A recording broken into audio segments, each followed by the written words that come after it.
Congratulations! You have completed all of the must-haves for your first iOS app.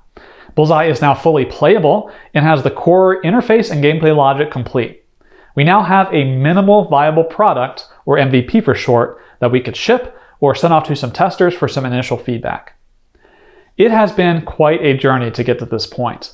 If you're new to programming, you've had to get a lot of new concepts into your head. You've learned the basics of SwiftUI development, including concepts like views, view modifiers, state, and bindings, and the basics of Swift, including concepts like variables, constants, if statements, and type inference, the basics of iOS development, including concepts like app architecture and test-driven development. That was a lot in a very short period of time.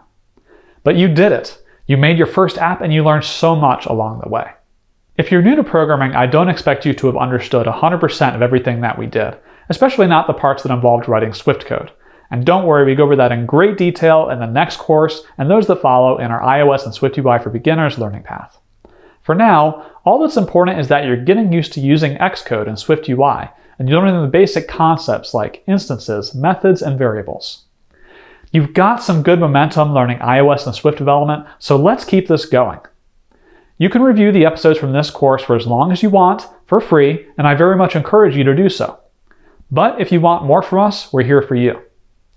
All right, this is the part where I get a little bit salesy, but I'll make it quick. If you want to become a RayWenderlich.com subscriber, here's what you'll get. Our site contains the largest and most up-to-date collection of mobile development articles, books, and video courses like this on the internet. We have over 40 mobile development books, 2,000 articles, and 4,000 videos that take you from a complete beginner to a professional iOS developer. And you can get access to it all with the RayWenderlich.com subscription. If you do decide to subscribe, the next course in our learning path is Your First iOS and SwiftUI App, Polishing the App. In that course, we take things from where we left off here and implement all of the nice-to-have features.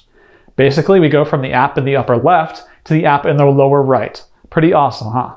By the time you've done the next course, you'll have a firm understanding of the basics of SwiftUI development, and you'll be ready to continue with the rest of our learning paths, where you'll dive deep into the Swift language itself, then move on to creating your second app and beyond. So if you're serious about learning iOS and Swift, you owe it to yourself to have some quality educational resources. Between our iOS and SwiftUI for Beginners learning path and the other high-quality books and video courses we regularly release on our site, I hope you'll find that becoming a RayWenderlich.com subscriber the best investment you can make in your career. So if you want to join, we'd love to have you at the party. But for now, sit back, relax, and celebrate your accomplishment of making your first iOS and SwiftUI app. And when you're ready for more, subscribe to our site and let's take this app from the minimal viable product we have now to a polished, delightful app.